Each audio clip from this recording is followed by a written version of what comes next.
지난 주말에 베테르비에프와 비볼의 재대결에서 언더카드 경기들을 좀 리뷰를 해보도록 하겠습니다. 일단 부아시 선수와 칼럼 스미스 선수의 대결을 먼저 하고, 장즈레이 선수와 아기 카바엘 선수의 경기를 이어서 하도록 하겠습니다. 어마어마하게 화려한 라인업을 깔아놓고 경기장이 좀 작아 보이죠? 제가 알기로는 이 경기장이 6,000석 규모라고 하고 있습니다. 무대를 설치하면서 뒤쪽에 3분의 1 정도 좌석을 날려버린 거 감안을 하면 실제로 4,000석 정도가 있지 않을까, 그렇게 예상을 해봅니다. 그 이유가 뭐냐면 제가 알기로는 조금 더 생생하게 관람을 할 수 있도록 그랬다고 하는데 표가 너무 안 팔린 게 아닌지 그런 생각도 드네요. 그래서 만약에 제가 비볼하고 베테르비에프 3차전을 한다 그러면 진짜로 저는 사우디 가서 직접 관람을 할 겁니다. 아무튼 개인적인 얘기를 해봤고, 이제 바로 경기로 들어가 보도록 하겠습니다. 자, 우선 칼럼 스미스 선수를 소개를 해드리자면 국적은 영국이고 키 191에 리치가 무려 198cm나 됩니다. 원래 슈퍼미들급에서 최강자였으나 라이트 헤비급으로 월장하고 첫 상대가 베테르비에프였는데 첫 KO패를 하고 몇 경기를 치르고 난 이후에 잠정 챔피언이지만 그래도 세계 챔피언에 도전하게 됐습니다. 다음은 조슈아 부아시 선수를 소개를 해드리겠습니다. 키하고 리치는 칼럼 스미스보다 살짝 모자라지만 이 선수는 리우올림픽 동메달리스트고 제가 얼마 전에도 소개를 해드렸는데 이 선수 잽을 정말 잘 칩니다. 그래서 잽을 잘 치는 칼럼 스미스와의 대결이 좀 기대가 된다고 말씀을 드렸습니다. 다즌에서 실시간으로 누가 이길 것 같냐라고 투표를 했을 때 정말 비등비등한 투표율을 보여줬죠. 그만큼 결과가 예측이 안 됐던 그런 경기입니다. Joshua Buatsi, look at the fans. You watch your heads in close, good luck to you both, touch gloves. Rumble! We cannot themselves the first, but 제가 방금 전에도 말씀드렸지만 이 부아시 선수가 주먹 자체가 굉장히 빠르고 깔끔합니다. 이런 주먹은 파워도 강력할 뿐만 아니라 반응을 잘 못하기 때문에 방어에도 문제가 생깁니다. 개인적으로 부아시 선수가 주먹 날리는 것을 보면 니 좀 치나? 닌 좀 치나? 몇 살이고? 닌 몇 살인데? 이렇게 부산 형님들이 니 좀 치나? 이러면 부아시 선수는 자신 있게 내 좀 친다 라고 대답을 할 수가 있을 것 같습니다. appreciate this one, that's for sure. Swinging those right hands over. Cannot switch off. I guess you could say off. Jab from Buati's advantage here, but it's about not making any sponsor there, back there from. 반면에 이 칼럼 스미스는 잽을 좀 밀어서 치는 경향이 있습니다. 원래 슈퍼미들에서도 조금 밀어치는 경향이 있었는데 이 경기에서 유독 더 밀어치는 모습을 볼 수가 있습니다. 그 이유를 조금 추측을 해보자면 이렇게 클린치 상황에서 보면 칼럼 스미스 선수가 뒤로 하염없이 밀리는 모습을 보여주고 있습니다. 그러니까 피지컬적인 차이 때문에 이렇게 잽을 밀어서 치는 게 아닐까, 그렇게 보고 있습니다. 그럼 주먹을 끊어치는 것과 밀어서 치는 것과 뭐가 차이가 나냐면 일단 파워 차이가 납니다. 자, 이렇게 칼럼 스미스 선수가 잽을 성공을 시켰는데요. 부아시 선수는 단 한 발짝도 밀리지 않는 반면에 부아시 선수의 잽은 뒤로 밀리는 것뿐만 아니라 고개가 젖혀질 정도로 큰 충격을 받는 모습입니다. 자, 여기서도 스미스 선수가 먼저 잽을 성공을 시켰는데요. 곧바로 부아시 선수가 카운터로 잽을 쳐주니까 칼럼 스미스 선수가 뒤로 쭉 밀리는 모습입니다.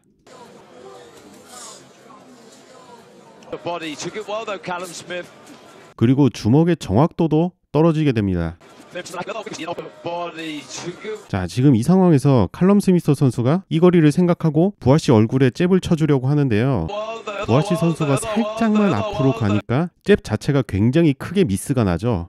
게다가 잽 공격이 끝나면 가드를 바로 해야 되는데 상체가 살짝 앞에 쏠려 있기 때문에 그 타이밍도 늦게 됩니다. 천만다행으로 부아시의 카운터 잽이 빗나갔지만 부아시 선수는 스미스 선수와 다르게 잽 이후에 바로 이렇게 가드를 할 수가 있는 모습이죠.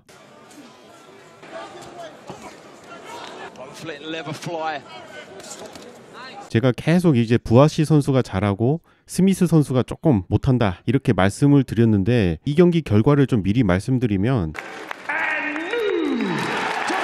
칼럼 스미스 선수가 판정승했습니다. 편파 판정이 아니냐라고 할 수도 있는데 그런 것 같지는 않고요. 스미스 선수가 조금 운이 좋았습니다. 다시 1라운드로 돌아와서 Have the obvious from Joshua. 1라운드 초반부터 칼럼 스미스 선수의 리버샷이 굉장히 둔탁한 소리를 냈습니다. 일단 여기까지는 괜찮았는데 Buatsi already forward. 여기서 한 대 더 맞고 Left hook. 여기서 칼럼 스미스 선수의 바디샷이 결정타가 된 것 같습니다. Buatsi. Looking for the right. 이 장면이 부어시 선수의 약간 비매너성 플레이라고 생각을 할 수도 있는데 제 생각에는 이 바디샷을 맞고 궁여 직책으로 이렇게 스미스 선수를 발을 걸어서 넘어뜨린 게 아닐까 저는 추측을 하고 있습니다. 방금 그 장면 이후에 이 부아시 선수가 복부를 가려주려고 굉장히 노력을 하는 모습이거든요. 이렇게 칼럼 스미스 선수의 상단에 공격이 들어와도 계속 복부를 가려주고 있습니다. Buatsi. 딱 자세 보면 정말 나 배 아프다 이런 모습인데 일단 여기까지는 칼럼 스미스 선수가 눈치를 못 챘던 것 같습니다. Lovely body shot there for Callas. 그런데 1라운드가 끝나고 쉬는 시간에 세컨한테 얘기를 들었는지 이 시점부터는 대부분의 공격에 바디샷을 섞어주는 선택을 하였습니다. He's pushing on Smith all the time, trying to push First one against Dan Aziz against the cocky forward and keep that jab a constant weapon. Smith with the shots, head, body, looking for that right. Good there from Smith. Didn't quite get full perch. Yeah, 32 fights behind. Good work from Buatsi, starting low, finishing up. From the Liverpudlian. Nights, some impressive nights. Like I say, 2 last year, but I'll give response. yeah. 부아시 선수 바디샷 맞고 표정을 보시면 굉장히 고통스러워하죠. Nice left. 부아시 선수 폼을 보면 굉장히 좀 웅크리고 있으면서 좀 바디를 계속 보호해 주려는 모습인데요. 이런 자세는 공격이 잘 나올 수가 없는 자세입니다. Yeah, a slight nick to the right eye. Shows you the 그래도 공격은 해야 되니까 임시방편으로 앞손을 내려가지고 바디를 가려줍니다. hunger. He pushed him back, then steal the space, get him on the ropes. The right hand that comes back. 하지만 이런 행동도 뭐 궁극적인 해결책이 될 수가 없잖아요. Abs like an out. 이렇게 또 바디샷 맞으면 또 소극적으로 변하게 됩니다. 그러니까 이 부아시 선수가 1라운드에 터진 그 바디샷 하나 때문에 경기 전체적으로 핸디캡을 안고 싸울 수밖에 없었습니다. 그러다 보니 방금 보여드렸던 판정에서 칼럼 스미스에게 패배를 했던 것입니다. 아무튼 제 생각에는 다시 붙으면 또 어떤 모습이 나올까? 그것도 또 궁금하네요. 다음 경기는 제가 이날 본 경기 중에 가장 가슴 졸이면서 본 경기입니다. 바로 장즈레이와 아깃 카바엘 선수의 경기입니다. A&B arena that. Caballero. 아깃 카바엘 선수를 좀 소개를 해드리겠습니다. 국적은 독일이고 키 191 그리고 리치는 2m3입니다. 최근 이제 헤비급들이 지나치게 커지면서 이 키가 191이면 굉장히 좀 작은 편에 속합니다. Is impressing. 다음은 장즈레이 선수를 소개를 해드리겠습니다. 키는 198cm에 리치는 카바엘 선수와 같이 2m3cm입니다. 국적은 중국이지만 훈련도 미국에서 하고 그리고 팀 전체가 통역 빼고는 전부 다 미국 사람으로 알고 있습니다. 그래서 그런지 중국에서는 그렇게 크게 인기가 있는 것 같지는 않더라고요. Entertaining as 제가 이 경기는 프리뷰 영상에서 말씀드렸던 대로 흘러갔습니다. 카바엘의 압박과 장즈레이의 카운터가 만나면 어떻게 될지 궁금했습니다. Ajit Caballero. 경기 초반 장즈레이는 카바엘의 압박을 생각해서 링 중앙을 잡으려고 적극적으로 앞으로 나가는 모습을 볼 수가 있습니다. Confuse, slow down, and then 상대적으로 체격이 작은 카바엘이 섣부르게 들어가기보다는 빈틈을 찾아서 좀 링을 크게 쓰는 모습입니다. so left hand there. He felt that up. Caballero, a smaller head. The body, I think, from Caballero, but 1라운드가 끝날 무렵쯤에 이 장즈레이 특유의 카운터가 터지는 모습을 보면서 아, 이 경기가 시작됐구나 이런 생각이 들었습니다. ultimately that was a.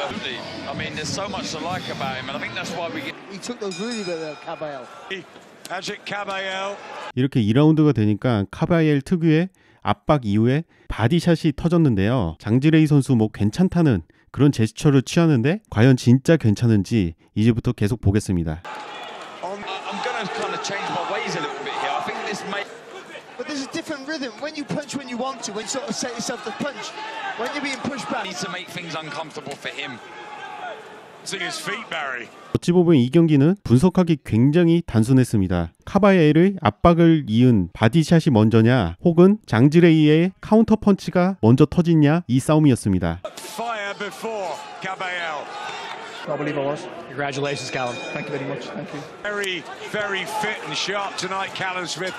Agit Caballero at heavyweight, and the Aggression again from Caballero, working the body 이렇게 카바야엘이 연속적으로 바디샷을 성공을 시키면 really well. Ergovich in the fight, I thought he won.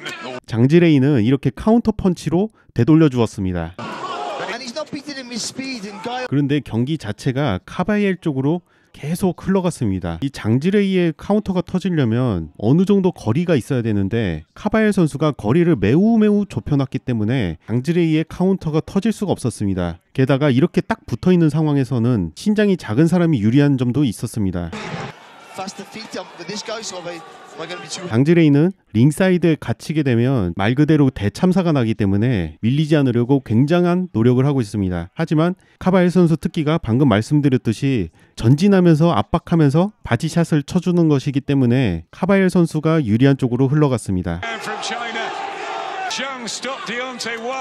이런 상황이 계속 지속되다 보니까 5라운드 되니까 장지레이 선수의 입이 벌어지고 턱이 들리고 굉장히 힘들어하는 모습을 보여주고 있습니다. 그리고 아까 4라운드에는 이렇게 밀리지 않으려고 계속 붙어 있었다면 5라운드에는 도망가는 듯한 모습을 보여주고 있습니다. 하지만 장지레이 선수는 카운터 한 방이 있다고 말씀을 드렸죠. 거리가 느슨해진 틈을 놓치지 않고 이렇게 카운터 한 방으로 다운을 시켰습니다. 이렇게 카바야엘이 다운을 당하니까 충격 때문에 압박이 느슨해졌지만 장지레이의 모습을 보면 굉장히 지쳤다는 게 보여집니다. 생방송으로 보면서 이때부터 정말 심장이 쫄깃쫄깃해지더라고요. 아무리 압박을 잘해도 복싱은 큰 거 한 방 터지면 순식간에 경기가 끝나버리기 때문입니다.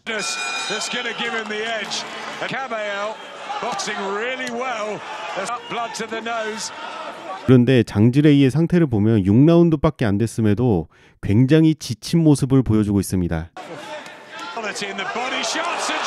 그래서 장지레이가 스탠딩 다운이라고 생각되는 장면을 보여줬는데요. 근데 카바야엘을 중립 코너로 보내고 다운 판정 없이 경기는 계속 진행이 됐습니다.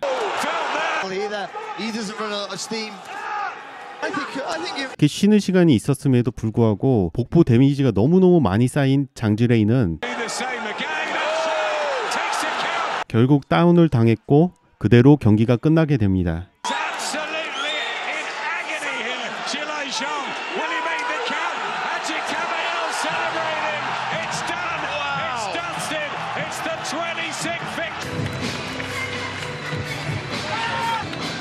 장지레이 복부에 데미지가 얼마나 많이 쌓였으면 경기가 끝나고 이렇게 산소호흡기까지 착용을 했습니다. 참 장지레이가 실력은 상당히 좋은데 결정적인 순간에 한 번씩 패배를 하니까 개인적으로도 굉장히 좀 마음이 아프고요. 카바야엘 선수는 프리뷰 영상에서 강자한테 검증을 받아야 된다고 말씀을 드렸는데 이런 압박이 장지레이까지 통하는 것을 보고 앞으로 헤비급이 굉장히 재미있어질 것 같습니다. 아무튼 오늘도 시청해 주셔서 감사하고요. 내일은 버지 로테이즈하고 마드리모프 경기를 리뷰를 해보도록 하겠습니다.